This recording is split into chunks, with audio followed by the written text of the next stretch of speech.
ધોરણ 7 વિજ્ઞાન પ્રકરણ 14 વિદ્યુત પ્રવાહ અને તેની અસરો electric current and its effect.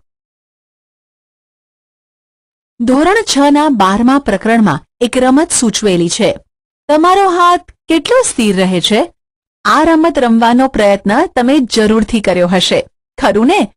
જો પ્રયત્ન કર્યો ન હોય તો તમે અત્યારે તે જરૂરથી કરી શકો છો. બુજો તથા પહેલી બંને ધોરણ 6 ની આ રમત વિદ્યુત પરિપથનું જોડાણ કરીને ગોઠવી હતી. તેમને તેમના મિત્રો તથા કુટુંબીજનો સાથે આ રમત રમવામાં ખૂબ જ આનંદ આવ્યો હતો. તેમને એટલી બધી મજા પડી હતી કે તેઓએ દૂરના શહેરમાં રહેતા પિતરાઈ ભાઈ બહેનને આ રમત રમવાનું સૂચન કરવાનું નક્કી કર્યું. આથી પહેલીએ જુદા જુદા વિદ્યુતના ઘટકો કેવી રીતે જોડાયેલા છે તેનું સ્પષ્ટ ચિત્ર બનાવ્યું. શું તમે આ વિદ્યુત પરિપથ સરળતાથી દોરી શકો ખરા? વિદ્યુતના ઘટકોને દર્શાવવા માટેનો વધારે સરળ રસ્તો જો મળી જાય તો બુજોને જરૂર આશ્ચર્ય થશે.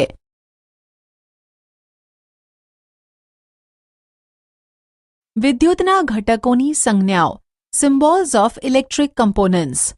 સામાન્ય વ્યવહારમાં વપરાતા કેટલાક વિદ્યુતના ઘટકોને સંજ્ઞા વડે દર્શાવી શકાય છે. કોષ્ટક 14.1માં આવા કેટલાક વિદ્યુતીય ઘટકો તથા તેમની સંજ્ઞાઓ દર્શાવેલ છે. વિદ્યુતીય ઘટકોના આનાથી જુદા સંકેતો તમને બીજા જુદા જુદા પુસ્તકોમાં જોવા મળી શકે છે. જો કે આપણે તો આપણા આ પુસ્તકમાં દર્શાવેલી સંજ્ઞાઓનો જ ઉપયોગ કરીશું. આ સંજ્ઞાઓને ધ્યાનથી જુઓ. વિદ્યુત કોષ એટલે કે ઇલેક્ટ્રિક સેલની સંજ્ઞામાં એક પાતળી તથા લાંબી રેખાને સમાંતર બીજી ટૂંકી અને જાડી રેખા છે.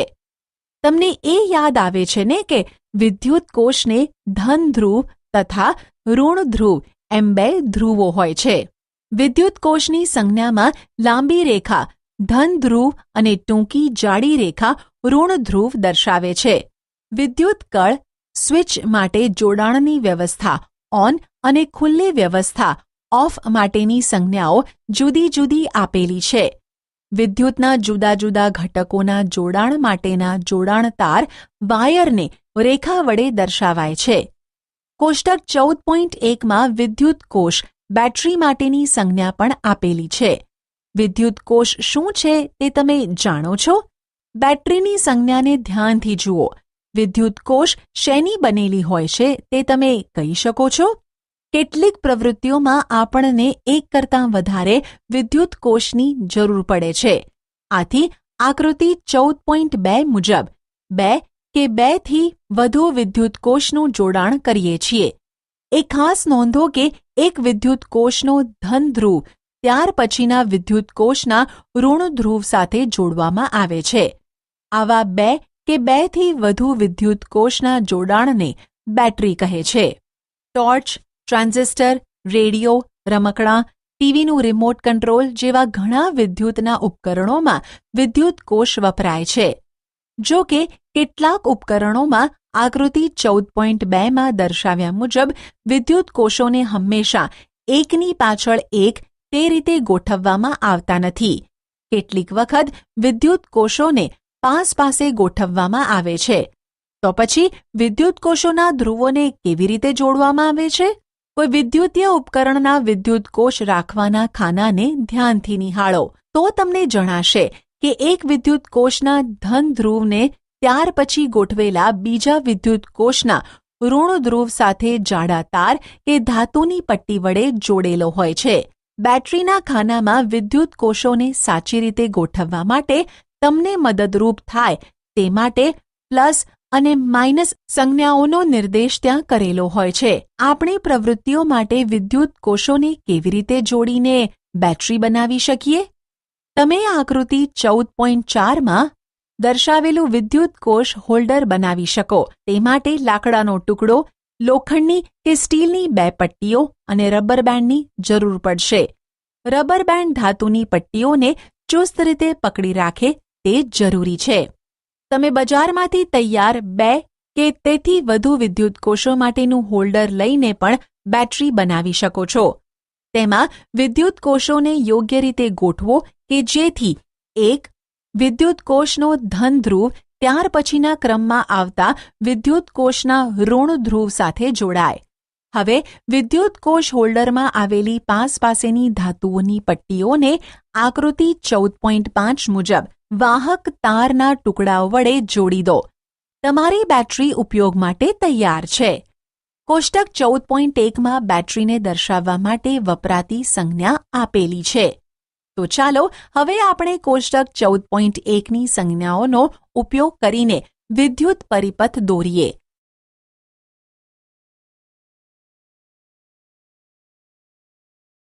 સાચો જવાબ પસંદ કરી યોગ્ય જગ્યાએ ડ્રેગ એન્ડ ડ્રોપ કરો. પ્રવૃત્તિ 14.1 આકૃતિ 14.7માં બતાવ્યા મુજબ વિદ્યુત પરિપથ બનાવો. ધોરણ 6માં વિદ્યુતનો બલ્બ પ્રકાશ આપે તે માટેનો આના જેવો જ વિદ્યુત પરિપથ વાપર્યો હતો. તમને યાદ છે ને કે વિદ્યુત બલ્બ ત્યારે જ પ્રકાશ આપે છે જ્યારે વિદ્યુત કળ જોડાણની ઓન સ્થિતિમાં જ હોય. જેવી વિદ્યુત કળ ઓન સ્થિતિમાં ખસે છે કે તરત જ વિદ્યુત ગોળો પ્રકાશિત થાય છે. તમારી નોટબુકમાં વિદ્યુત પરિપથને દોરી લો. જુદા જુદા વિદ્યુતના ઘટકોની સંજ્ઞાઓ પરથી તેની વિદ્યુત રેખાકૃતિ પણ દોરો. શું તમારી રેખાકૃતિ આકૃતિ 14.8માં દર્શાવેલ રેખાકૃતિ સાથે સામ્યતા ધરાવે છે? સંજ્ઞાઓની મદદ વડે વિદ્યુત પરિપથની રેખાકૃતિ દોરવી ઘણી જ સરળ બને છે. તેથી આપણે સામાન્ય રીતે વિદ્યુત પરિપથને તેના પરિપથ રેખાકૃતિ વડે જ દર્શાવીએ છીએ. આકૃતિ 14.9માં બીજી વિદ્યુત રેખાકૃતિ દર્શાવેલી છે. શું તે આકૃતિ 14.8માં દર્શાવેલી વિદ્યુત રેખાકૃતિ સાથે સામ્યતા ધરાવે છે? તે કઈ રીતે જુદી પડે છે? શું આ વિદ્યુત પરિપથમાં બલ્બ પ્રકાશિત થઈ શકશે? યાદ કરો કે જ્યારે વિદ્યુત કળ જોડાણની સ્થિતિમાં ઓન હોય અને વિદ્યુત પરિપથ સંપૂર્ણ થયેલો હોય ત્યારે જ બલ્બ પ્રકાશિત થાય છે. બલ્બની અંદર પાતળો તાર હોય છે જેને ફિલામેન્ટ કહે છે. જ્યારે તેમાંથી વિદ્યુત પ્રવાહ પસાર થાય છે ત્યારે તે પ્રકાશ આપે છે. જ્યારે બલ્બ ઉડી જાય, ફ્યુઝ થઈ જાય ત્યારે તેનો ફિલામેન્ટ તૂટી જાય છે. જો બલ્બની અંદર રહેલો ફિલામેન્ટ તૂટી જાય તો શું પરિપથ પૂર્ણ ગણાય? શું બલ્બ આ સંજોગોમાં પણ પ્રકાશ આપતો રહેશે? તમે કદાચ નોંધ કરી હશે કે પ્રકાશ આપતો વિદ્યુત બલ્બ ઉષ્ણા એટલે કે હૂંફાળો બની જાય છે. તમે જાણો છો શા માટે? નોંધ કરો કે વિદ્યુત કળ અથવા સ્વિચને પરિપથમાં ગમે તે સ્થાને ગોઠવી શકાય છે. જ્યારે વિદ્યુત કળ જોડાણની ઓન અવસ્થામાં હોય ત્યારે બેટરીના ધન છેડાથી બેટરીના ઋણ છેડા સુધીનો પરિપથ પૂર્ણ થાય છે. આવા પરિપથને બંધ પરિપથ કહે છે અને તરત જ પરિપથમાં વિદ્યુત પ્રવાહ વહેવા લાગે છે. જ્યારે સ્વિચ ખુલ્લી ઓફ અવસ્થામાં હોય ત્યારે પરિપથ પૂર્ણ થતો નથી. તેને ખુલ્લો પરિપથ કહે છે. આ પરિપથના કોઈ પણ ભાગમાં વિદ્યુત પ્રવાહ વહેતો નથી.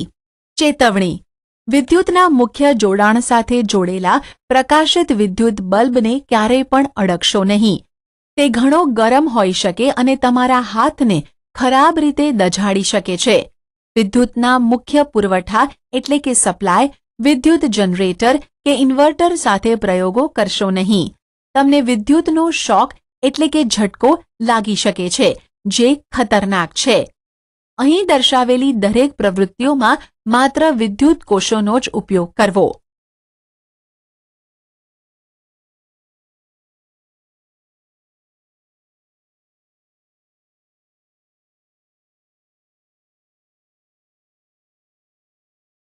વિદ્યુત પ્રવાહની ઉષ્મીય અસર, heating effect of electric current. પ્રવૃત્તિ 14.2 એક વિદ્યુત કોષ, વિદ્યુત બલ્બ, વિદ્યુત કળ અને જોડાણ માટેના તાર લો. આકૃતિ 14.9 મુજબ વિદ્યુત પરિપથ તૈયાર કરો. આ પ્રવૃત્તિ માત્ર એક જ વિદ્યુત કોષનો ઉપયોગ કરીને કરવાની છે. વિદ્યુત કળને ખુલ્લી ઓફ સ્થિતિમાં રાખો.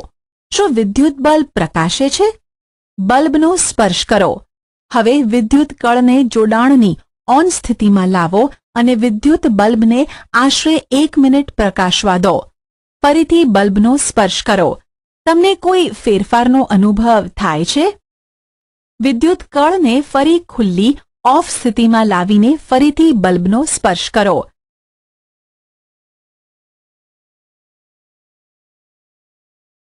આકૃતિ 14.10માં બતાવ્યા મુજબ વિદ્યુત પરિપથ તૈયાર કરો. આશરે 10 સેન્ટીમીટર લંબાઈનો નિક્રોમ ધાતુના તારનો ટુકડો લઈને બંને ખિલ્લીઓ વચ્ચે બાંધી દો. વિદ્યુતના સાધનોનું રિપેરિંગ કરતી દુકાન પરથી તમને નિક્રોમનો તાર મળી રહેશે અથવા ઇલેક્ટ્રિક હીટરની નકામી થઈ ગયેલી કોઇલનો તાર પણ વાપરી શકો છો. તારનો સ્પર્શ કરો. હવે વિદ્યુત કળને જોડાણની ઓન સ્થિતિમાં લાવીને વિદ્યુત પરિપથમાં વિદ્યુત પ્રવાહ વહેવા દો. થોડી સેકન્ડ પછી તારનો ફરી સ્પર્શ કરો. તાર પર હાથને લાંબો સમય અડકાવીને રાખતા નહીં. વિદ્યુત પ્રવાહને કળ વડે વહેતો બંધ કરો. થોડીક મિનિટો પછી ફરીથી તારનો સ્પર્શ કરો. જ્યારે તારમાંથી વિદ્યુત પ્રવાહ પસાર થતો હોય ત્યારે તે ગરમ થાય છે. આ વિદ્યુત પ્રવાહની ઉષ્મીય અસર છે.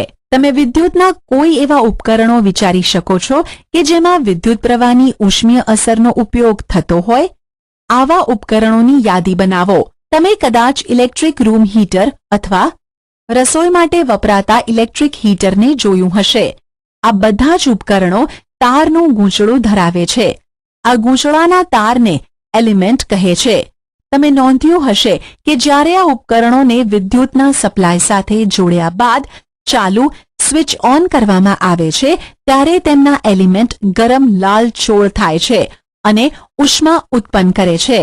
તારમાં ઉત્પન્ન થતો ઉષ્માનો જથ્થો તેની બનાવટમાં વપરાયેલા દ્રવ્ય પર તારની લંબાઈ તથા જાડાઈ આડછેદના ક્ષેત્ર પર આધાર રાખે છે. આથી જુદી જુદી જરૂરિયાત મુજબ જુદા જુદા દ્રવ્યના અને જુદી જુદી લંબાઈ તથા જાડાઈના તારનો ઉપયોગ કરવામાં આવે છે. વિદ્યુત પરિપથમાં જોડાણ માટે વપરાતા તાર સામાન્ય રીતે ગરમ થઈ જતા નથી. બીજી બાજુ કેટલાક વિદ્યુત ઉપકરણોમાં વપરાતા એલિમેન્ટ એટલા બધા ગરમ થઈ જાય છે કે તેઓને સહેલાઈથી જોઈ શકાય છે. વિદ્યુત ગોળાનો ફિલામેન્ટ એટલા ઊંચા તાપમાન સુધી ગરમ થાય છે કે તે પ્રકાશનું ઉત્સર્જન કરવા લાગે છે. જો તારમાંથી ઘણો વધુ વિદ્યુત પ્રવાહ પસાર થાય તો તાર એટલો બધો ગરમ થઈ શકે કે પીગળી તેમજ તૂટી પણ જાય. શું તારનું પીગળી જવું કે તૂટી જવું શક્ય છે ખરું? ચાલો આપણે તે ચકાસીએ.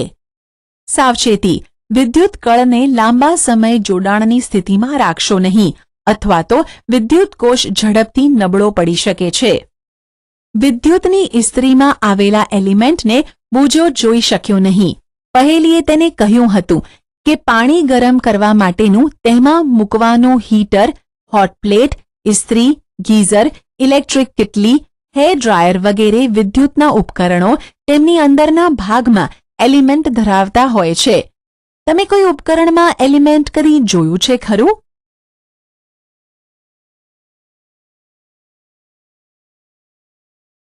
પ્રવૃત્તિ 14.4 પ્રવૃત્તિ 14.3 માટે આપણે વાપરેલો પરિપથ ફરીથી બનાવો.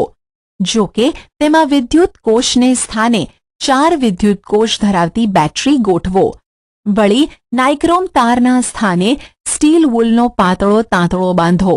સ્ટીલ વૂલનો ઉપયોગ વાસણોને સાફ કરવા માટે થાય છે, જે સામાન્ય રીતે કરિયાણાની દુકાનમાંથી મળી રહે છે. જો ઓરડામાં કોઈ પંખો ચાલુ હોય તો તેને બંધ કરી દો. હવે વિદ્યુત પરિપથમાં થોડોક સમય વિદ્યુત પ્રવાહને વહેવડાવો. સ્ટીલ વૂલના તાંતણાનું ધ્યાનથી નિરીક્ષણ કરો. શું થયું તેની નોંધ કરો. શું સ્ટીલ વૂલનો તાંતણો પીગળી ગયો કે તૂટી ગયો? ખાસ પ્રકારની ધાતુમાંથી એવા તાર બનાવવામાં આવે છે કે જેઓ તેમાંથી મોટો વિદ્યુત પ્રવાહ પસાર થતા તરત જ પીગળીને તૂટી. વિદ્યુત પ્રવાહની ચુંબકીય અસર, magnetic effect of electric current. પ્રવૃત્તિ 14.5 વપરાઈ ગયેલી દિવાસળીની પેટીમાંથી અંદરનું ખાનું કાઢી લો. હવે તેની ઉપર વિદ્યુતના તારના થોડાક આંટા મારીને તારને લપેટો. ખાનાની અંદરના ભાગમાં નાની હોકાયંત્રની ડબ્બી મૂકો. હવે આકૃતિ 14.17 મુજબ તારના બંને છેડાનું કળ તથા વિદ્યુત કોષ સાથે જોડાણ કરો. હોકાયંત્રની સોય કઈ દિશામાં સ્થિર છે તેની નોંધ કરો. હોકાયંત્રની સોય નજીક ગજિયા ચુંબકને લાવીને જુઓ કે શું થાય છે. હવે હોકાયંત્રની સોયને ધ્યાનથી જોતાં જોતાં કળને ઓન સ્થિતિમાં લાવો. તમે શું જોયું? શું હોકાયંત્રની સોયનું આવર્તન થયું? કળને ઓફ સ્થિતિમાં ખસેડો. શું હોકાયંત્રની સોય તેની મૂળભૂત સ્થિતિમાં આવી ગઈ? પ્રયોગનું થોડા સમય સુધી પુનરાવર્તન કરો. આ પ્રયોગ શું દર્શાવે છે? આપણે જાણીએ છીએ કે હોકાયંત્રની સોય પોતે નાનકડું ચુંબક છે જે ઉત્તર દક્ષિણ દિશા દર્શાવે છે. જ્યારે આપણે તેની નજીક ચુંબક લાવીએ છીએ ત્યારે તેની સોયનું આવર્તન થાય છે. આપણે એ પણ જોઈ ગયા કે જ્યારે નજીક રહેલા તારમાંથી વિદ્યુત પ્રવાહ પસાર થાય છે ત્યારે હોકાયંત્રની સોય આવર્તન અનુભવે છે. તમે આ બંને અવલોકનોનો પરસ્પર સંબંધ જાણી શકો છો? જ્યારે તારમાંથી વિદ્યુત પ્રવાહ પસાર થાય છે ત્યારે તાર ચુંબક તરીકે વર્તે છે. આ એવી વાત હતી કે જેથી હાન ક્રિશ્ચિયન ઓર્સ્ટેડ નામના વૈજ્ઞાનિકને પણ નવાઈ લાગી હતી. એ એવા પ્રથમ વ્યક્તિ હતા જેમણે નોંધ્યું કે જ્યારે તારમાંથી વિદ્યુત પ્રવાહ પસાર થાય ત્યારે પ્રત્યેક વખતે હોકાયંત્રની સોય આવર્તન અનુભવે છે. આથી જ્યારે તારમાંથી વિદ્યુત પ્રવાહ પસાર થાય છે ત્યારે તે ચુંબક તરીકે વર્તે છે, જે વિદ્યુત પ્રવાહની ચુંબકીય અસર છે. વાસ્તવમાં ચુંબક બનાવવા માટે વિદ્યુત પ્રવાહનો ઉપયોગ થાય છે. શું તમને આ વધુ આશ્ચર્યજનક લાગ્યું? તો ચાલો આપણે પ્રયત્ન કરી જોઈએ.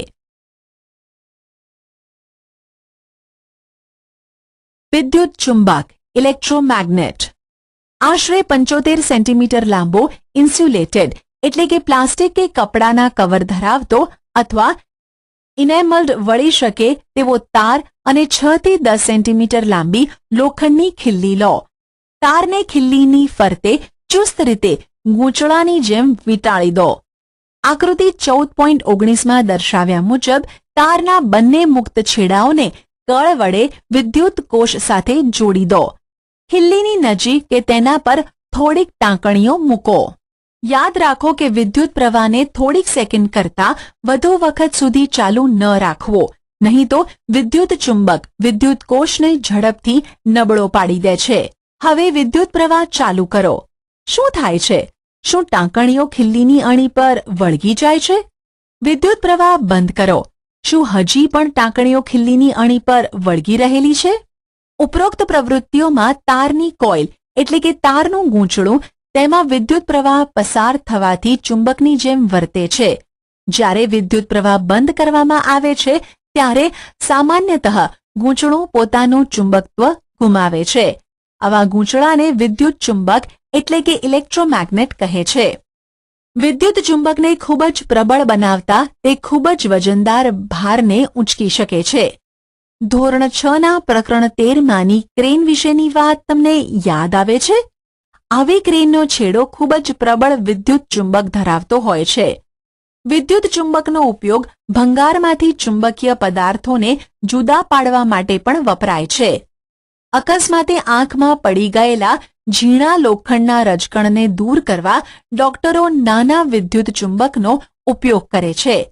ઘણા રમકડા પણ તેની અંદરના ભાગમાં વિદ્યુત ચુંબકો ધરાવે છે. વિદ્યુત ઘંટડી ઇલેક્ટ્રિક બેલ વિદ્યુત ઘંટડીથી આપણે સારી રીતે પરિચિત છીએ. તેમાં વિદ્યુત ચુંબક આવેલું હોય છે. તો ચાલો જોઈએ કે તે કેવી રીતે કાર્ય કરે છે. આકૃતિ 14.20 વિદ્યુત ઘંટડીને તેના વિદ્યુત પરિપથ સાથે દર્શાવેલી છે. તે લોખંડના ટુકડા પર વીંટાળેલા વિદ્યુતના તારનું ગૂંચળું ધરાવે છે. ગૂંચળું વિદ્યુત ચુંબક તરીકે વર્તે છે. વિદ્યુત ચુંબકની નજીક એક છેડા પર હથોડી જેવી રચના ધરાવતી લોખંડની પટ્ટી નજીકના ભાગમાં ગોઠવેલી હોય છે. લોખંડની પટ્ટીની નજીક સંપર્ક સ્ક્રૂ આપેલો હોય છે. જ્યારે લોખંડની પટ્ટી સ્ક્રૂના સંપર્કમાં હોય છે ત્યારે કોઇલમાંથી વિદ્યુત પ્રવાહ પસાર થતાં કોઇલ વિદ્યુત ચુંબક બને છે. ત્યારબાદ તે લોખંડની પટ્ટીને આકર્ષે છે. આ પ્રક્રિયામાં પટ્ટીના છેડા પર રહેલી હથોડી સ્ટીલની કટોરી સાથે અથડાય છે અને અવાજ ઉત્પન્ન કરે છે. જો કે વિદ્યુત ચુંબક લોખંડની પટ્ટીને આકર્ષે છે તે વખતે તે વિદ્યુત પરિપથમાં ભંગાણ સર્જાય છે. ગૂંચળામાંથી વહેતો વિદ્યુત પ્રવાહ અટકી જાય છે. શું હવે ગૂંચળું વિદ્યુત ચુંબક તરીકે રહે છે? ગૂંચળું હવે વિદ્યુત ચુંબક તરીકે રહેતું નથી. તે લોખંડની પટ્ટીને આકર્ષી શકતું નથી.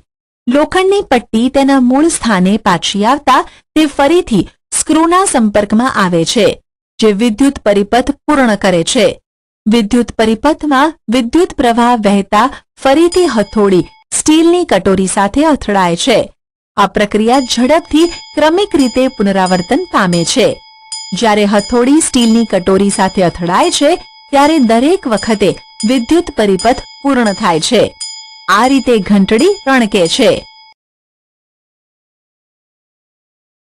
પારિભાષિક શબ્દો: બેટરી, બેટરી, વિદ્યુતના ઘટકો, ઇલેક્ટ્રિક કમ્પોનન્ટ્સ, વિદ્યુત રેખાકૃતિ, સર્કિટ ડાયાગ્રામ, વિદ્યુત ઘંટડી, ઇલેક્ટ્રિક બેલ, વિદ્યુત ચુંબક, ઇલેક્ટ્રોમેગ્નેટ, ફ્યુઝ, ફ્યુઝ, વિદ્યુત પ્રવાહની ઉષ્મીય અસર, heating effect of electric current, વિદ્યુત પ્રવાહની ચુંબકીય અસર, magnetic effect of electric current. તમે શું શીખ્યા? વિદ્યુતના ઘટકોને સંજ્ઞાઓ દ્વારા રજૂ કરવા એ અનુકૂળતા ભર્યું છે. તેના વડે આપણે વિદ્યુત પરિપથની વિદ્યુત રેખાકૃતિ દર્શાવી શકીએ છીએ.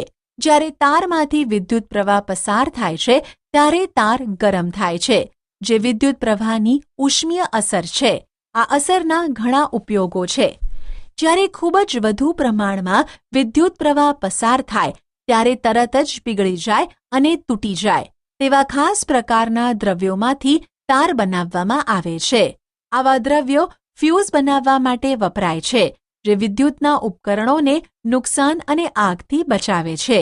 જ્યારે તારમાંથી વિદ્યુત પ્રવાહ પસાર થાય છે ત્યારે તે ચુંબક તરીકે વર્તે છે. લોખંડના ટુકડા પર અલગ કરેલા ઇન્સ્યુલેટેડ તારમાં વિદ્યુત પ્રવાહનું વહન કરતા તારના ગૂંચળાને વિદ્યુત ચુંબક કહે છે. વિદ્યુત ચુંબકનો ઉપયોગ ઘણા સાધનોમાં થાય છે.